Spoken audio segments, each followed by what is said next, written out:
Uji sampel ganda independen. Halo semuanya, selamat datang di video statistika.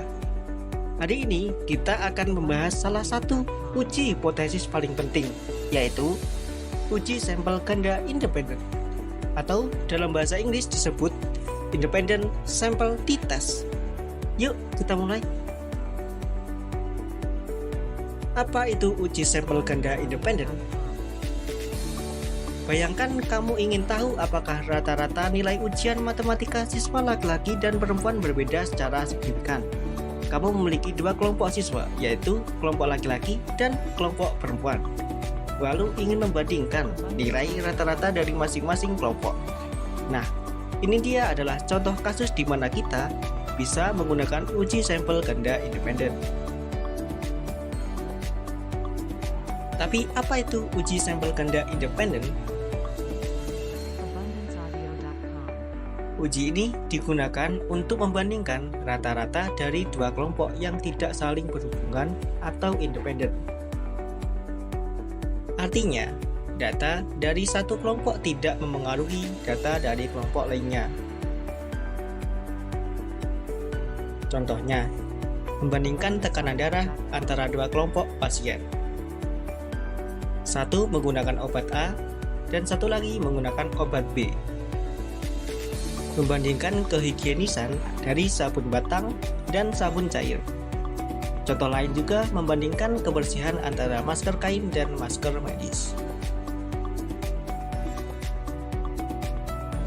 Langkah-langkah uji T ganda independen. Ada 5 langkah utama dalam melakukan uji ini. 1. Menentukan hipotesis. Langkah kedua, menentukan taraf signifikansi. 3. Menghitung statistik uji. Keempat, menentukan derajat kebebasan. Dan yang terakhir adalah menarik kesimpulan. Pertama, tentukan hipotesis. H0 atau hipotesis 0 adalah tidak adanya perbedaan rata-rata. Sedangkan H1 atau hipotesis alternatif adalah adanya perbedaan rata-rata. Apa maksudnya?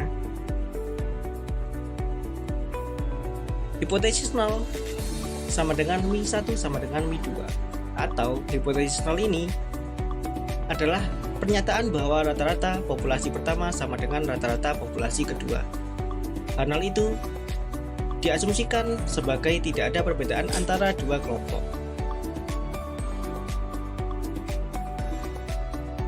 Hipotesis alternatif atau hipotesis 1 atau H1 sama dengan Mi1 tidak sama dengan Mi2, atau hipotesis alternatif menyatakan bahwa rata-rata populasi pertama tidak sama dengan rata-rata populasi kedua. H1 itu pernyataan yang ingin diuji. Apakah adanya perbedaan rata-rata antara dua kelompok atau tidak? Yang kedua adalah menentukan taraf signifikansi. Taraf signifikansi dilambangkan dengan A, adalah batas toleransi kita terhadap kesalahan ketika melakukan uji hipotesis. Misalnya, A adalah peluang kita melakukan kesalahan tipe 1, yaitu menolak hipotesis 0, padahal H0 sebenarnya benar. Jika A sama dengan 0,05, artinya kita menerima kemungkinan 5% untuk menemukan bahwa ada efek atau perbedaan padahal sebenarnya tidak ada.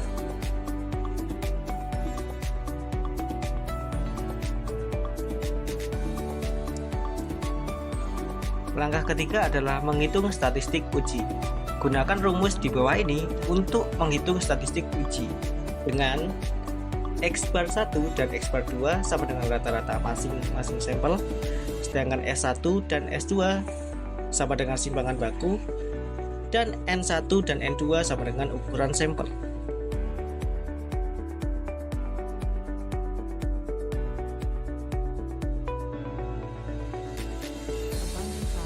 Langkah keempat adalah menentukan derajat kebebasan. Gunakan rumus di bawah ini, atau kamu juga bisa melakukan pendekatan sederhana seperti ini. DF sama dengan N1 plus N2 min 2.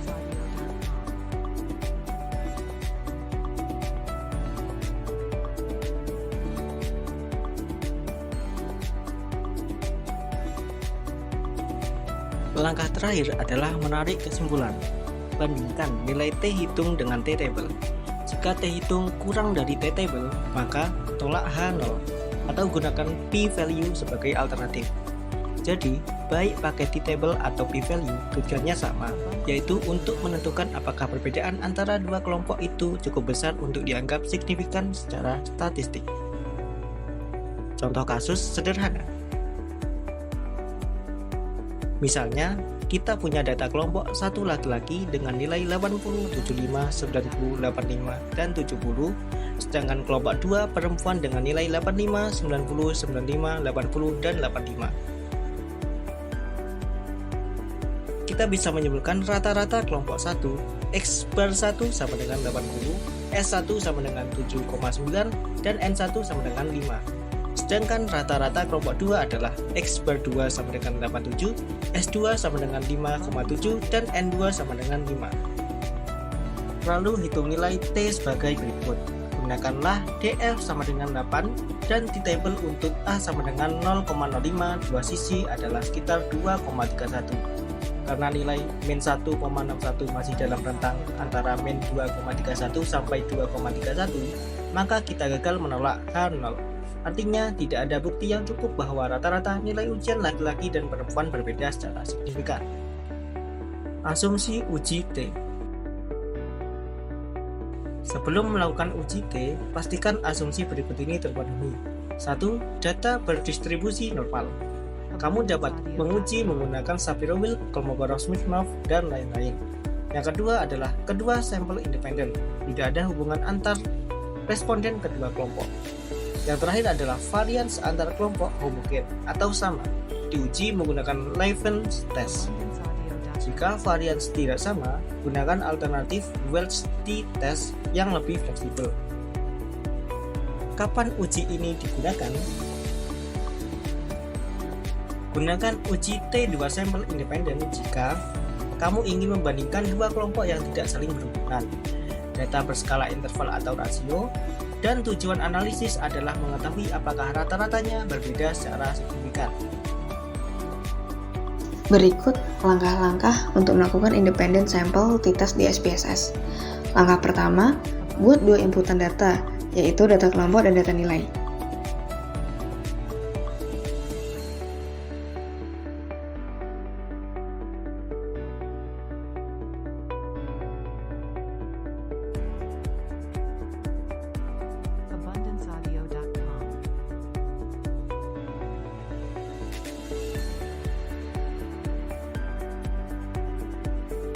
Pada inputan data nilai, kita isi dua jenis nilai, yaitu value 1 untuk kategori kelompok dan value 2 untuk data nilai.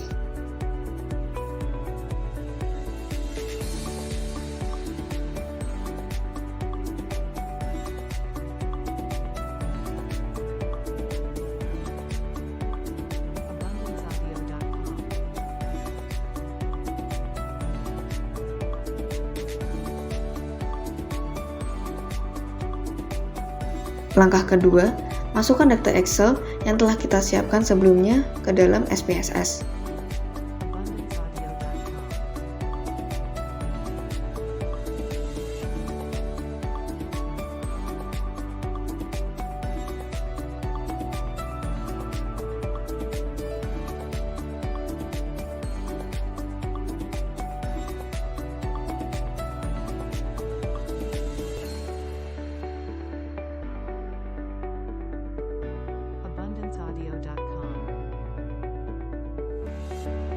Setelah data masuk, klik menu Analyze, pilih Compare Min, kemudian pilih Independent Sample t-test. Pada jendela yang muncul, masukkan variabel nilai ke dalam kolom tes variabel dan variabel kelompok ke dalam grup variabel. Jika sudah, klik tombol Define Group, lalu pastikan kategori kelompok yang dimasukkan sudah sesuai. Terakhir, jika sudah benar, klik OK. Hasil uji akan ditampilkan, dan kita dapat melihat apakah perbedaan yang signifikan antara kedua kelompok.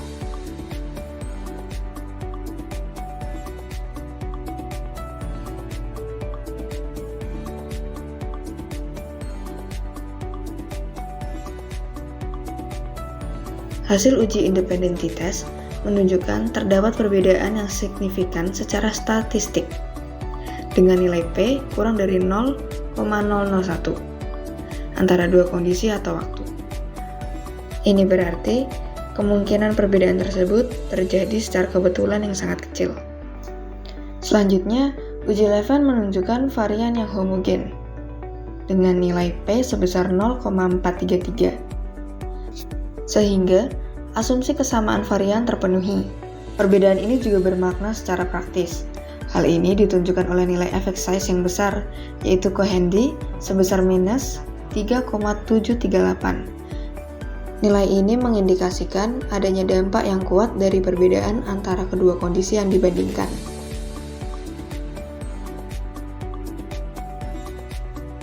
Penutup dan ringkasan.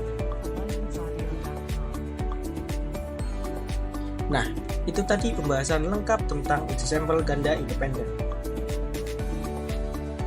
Kesimpulan singkatnya adalah, dua kelompok, dua rata-rata, satu uji T.